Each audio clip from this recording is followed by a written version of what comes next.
YouTube, it's Lisa. Thank you for stopping by my channel. If this is your first time hitting the play button on my channel, thank you very much. I do videos mostly about stationery, fountain pens, books now, and art supplies.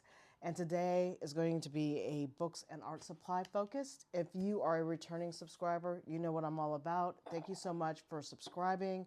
Really appreciate you guys kind of sticking with me through the holidays because I was a little hit and miss on filming, but I'm back. And so, like I said, without further ado, I've got another unboxing of some stuff that came in that I am very much interested in pursuing in 2025. I talked a little bit about this in my first video for 2025, which is New Year, New Challenges. And one of the things I want to challenge myself for continuing in 2025 is reading, and then getting back into actually taking time to do some artwork, art exploration. I've got a lot of art supplies and I've got more now, but I want to actually kind of re-engage myself with art a little bit more in 2025. So without further ado, I'm going to go through what I procured here, and then we'll I'll try to demo what some of this stuff looks like in real life application. Okay, let me just take this and put this to the side. We will start with package number 1. Went to Blick. And I'm sorry for the ASMR. Let me just pull out everything that I purchased here.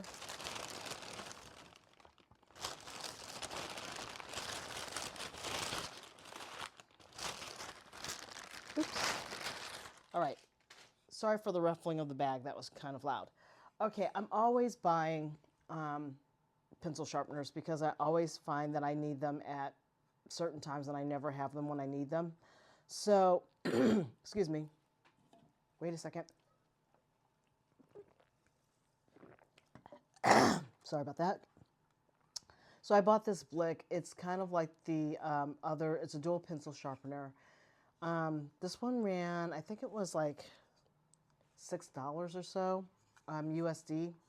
I like these because, one, they usually put an extra blades in these, but I like how it can give you a very long point with your pencils. And you'll see why coming up shortly. So I've got that pencil sharpener. Then I bought a new small palette knife, and again, you will see why shortly that I bought this. This one is a number 001 or 1. This one is made out of Italy for Blick from a company called looks like RGM. And I don't know what that brand is, but I bought this little tiny palette knife. Just kind of put that right there. Trying to make sure I stay in frame. Then I bought some blending stumps from Jack Rickison. I got the size number 4. I figure these are hopefully small enough that they'll do the job. I have some more somewhere around my art supply stuff, but I just don't know where it is, so I just bought some of these so I would have some. And then I bought No Ode, which is no odor artist paint thinner, turpentine, and I actually need to probably crack my window just because the stuff can be kind of, it slowly evaporates. But this is for oil colors and oil mediums. And now I think you're going to see where I'm trying to go here.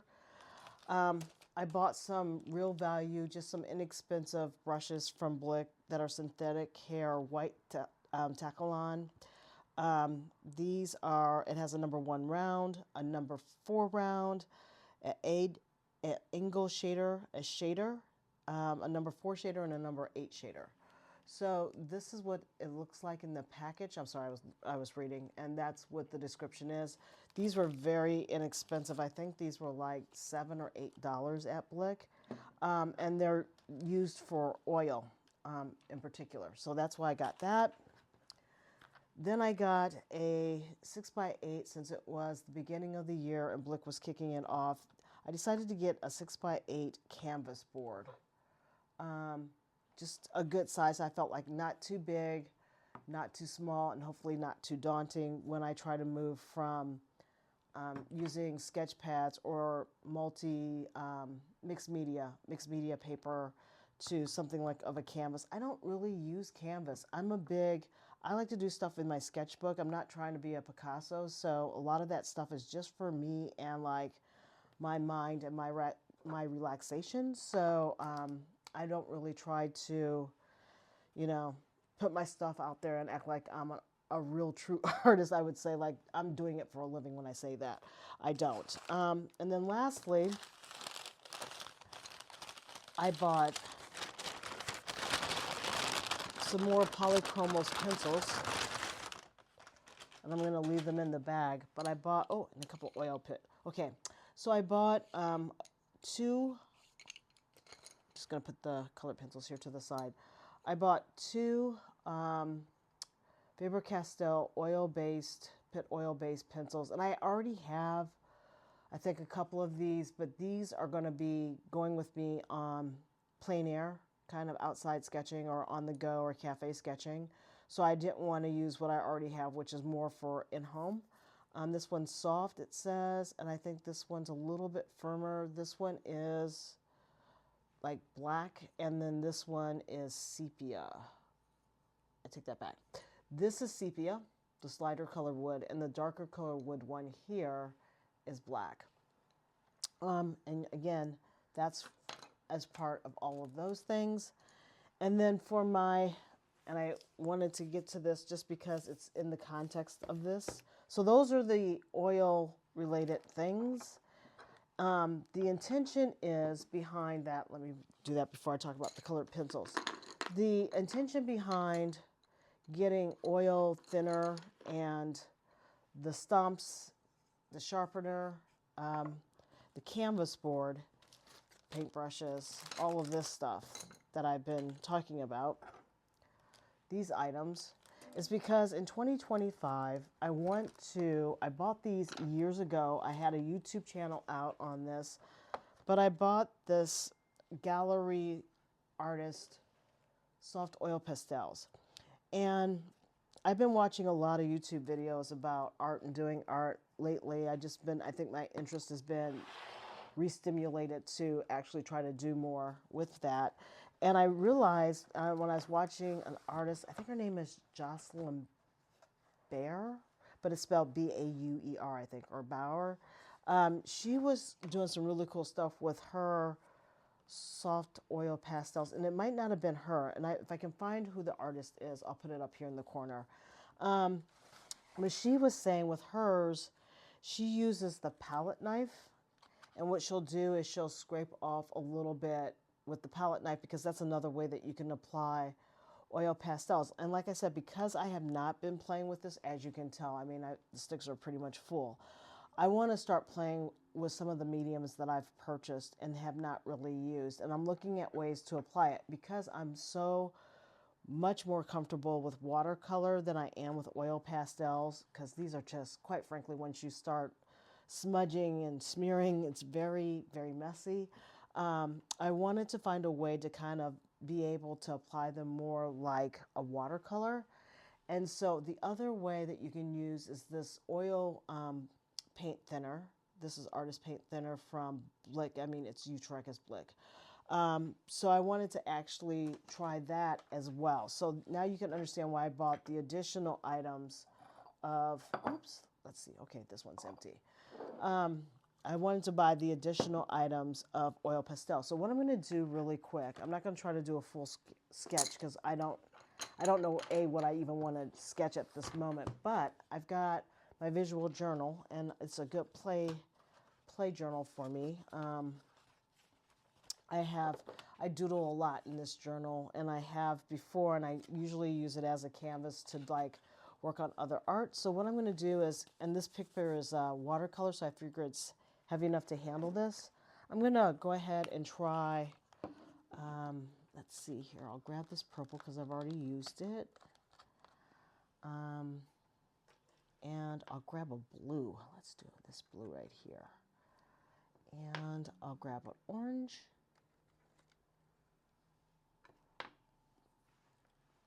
And what I'm going to do, I think you can do it a couple of different ways. I think you can actually take the oil thinner and put it in like a small, dish like this and just dab it with your paint brushes.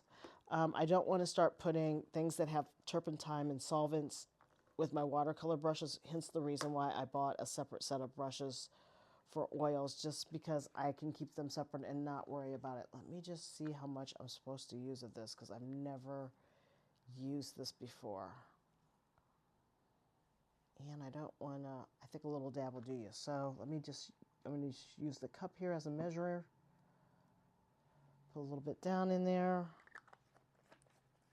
Okay. And you can use this with a couple of different kinds. You can also use them with, I have a whole bunch of Neo colors. This is my travel pack of Neo colors. That'll help them dissolve a little bit easier as well. Pastels tend to be quite flexible from what my little experimentation of it was. So I'm going to grab these new brushes, open this bad boy up.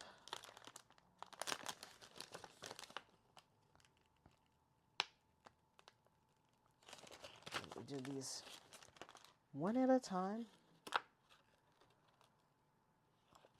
And I think that when you're experimenting, unless you're an artist, I think it's a good idea to buy inexpensive brushes until you can figure out kind of what you're doing. And I don't know what I'm doing yet, so I just decided to get this one. I just needed them to be kind of able to handle the solvents of oil a little bit more than a natural color brush. So a little bit of gumminess on that.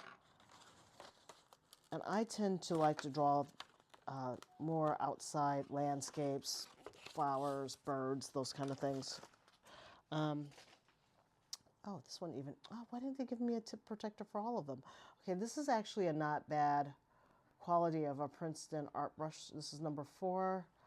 I think I'm going to actually use this one anyhow, so I'm going to just, what I do when I do that, I just take the tip protector and do that. Okay, so,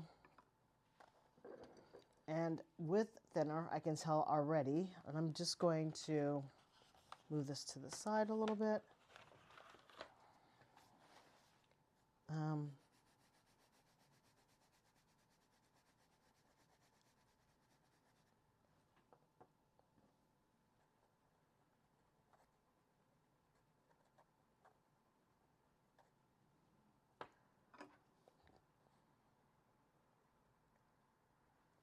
All right, so with pastels, a lot of times to get it to go into the paper, and texture paper tends to work really quite well, you're going to get a little bit of smudging action. Let me just zoom in a little bit. But if you really want to dissolve these, see how that kind of works. And there's sponges and stuff that you can use too, if I remember correctly. I did a lot of work. I tend to work in hard press paper. So I'm going to just kind of take this solvent that I kind of dipped into this, just put a little bit on the tip here. Put this in this little dish here. And I don't even know where the solvent is, but you're going to see it just, oops, it's just going to nicely blend the color. And let me zoom in a little bit more. So I'm really excited about using pastels in this manner. I am not a pastels person. I'm not a pastels girly. Like I said, I'm more of a watercolor person. But I just feel like this blending technique opened up the world for pastels when I saw it, and so my mind was a little bit blown by that. So now I'm going to be more inclined than ever to go ahead and start dabbling in my pastels. So there's the pastel test. So I just wanted to let you guys know about that. If anybody uses pastels, let me know if you know anything about pastel mediums, which I know nothing. Please share. For all of us that are interested in dabbling in art or who are new to pastels, please let us know. in the comments below if you do these kind of things. So that is the tip right there for, oh, I just found the other cover for my other one. I love it when I get those protectors. So I'm going to go ahead and rinse that out afterwards, but that's step number 1. Okay, so like I said, the blending of using a oil paint thinner is very, I'm very excited about that. I think I am going to have to start putting down tracing paper though on the page on top of it while it dries. I don't know how long the drying time takes. I think this no odor is got slow evaporation, and I think it actually dries fairly quickly, but I have no info on that. So that will be another new addition on a very crowded, already very crowded shelf of art supplies. Okay. Let's zoom out here. Package number 2. And boy, am I glad I stopped the camera rolling and went and got my hands washed. The colored pencils. The colored pencils, I got Polychromos, and I bought these 6 colors of Polychromos. And this again is going to be in my, what I'll call my artist bag to go. So if I'm cafe journaling or sketching or whatever out and about, these 6 colors are going to live in my bag as well, because I decided to, instead of trying to use markers and highlighters or dots, I'm going to use in my book journal for my daily tracker, I decided, to use colored pencils instead. So I'm using the Polychromos for my key and my reading tracker, so that I can color in every day. I've got to update this one, but I really do like how creamy this is for blending in on this paper for this book. It's really quite easy for me to just kind of color in every day, and I like these colors to let me know what genre I did over here. I could do the book tracker here as well. I've got a genre tracker here, so I've got stuff that I'm coloring. I'm going to just alternate and try to make it as pretty as possible. This is the first time I'm using this Mind Mellow book journal, but I'm really enjoying it so far. And these are the pencils that I'm going to use to help my color coding. So I got those for that. Okay, next up on the unboxing, I have a package from Amazon, and these are books. In the previous version that I just released, and let me just see how I ripped this one open. I don't have really a tear, but I'm going to kind of create one. In the month of January, I am pretty much dedicating my month to the Sarah J. Maas A Court series, which is A Court of Thorns and Roses. And so I just got done finishing A Court of Mist and Fury, which was excellent. So I've already read that book for this month, as well as The Court for Thorns and Roses. And I've got The Court of Silver and Flames. And luckily for me, these books are the same size. So they will sit on top. They're chunky monkeys. They will sit on top of each other very well and stack. I don't have to worry about them being 2 different sizes. Like other series can kind of be 2 different sizes. But like I said, I just got done finished reading The Court of Mist and Fury and Mist as the green book. I just finished that one earlier this morning. And so I already have read The Court of Thorn and Roses. And that one I blazed through that book in 2 days. I couldn't believe it. I read that book so fast. I could not believe I read that book so fast. Combination of actually reading the physical book and listening to it. So I was able to get through it. And then I have what they call book 3A, which is a supplement that you should read after you read the third book, which I think is A Court of Wings and Ruins. So I'm going to read this one, and then I have this one to read afterwards. So the only one I'm missing that I haven't been able to get in local bookstores, and I had to order, actually I had to order all of these. I don't know what's going on with Sarah J. Maas in the DC, DMV area, but I think everybody is trying to read her books right now.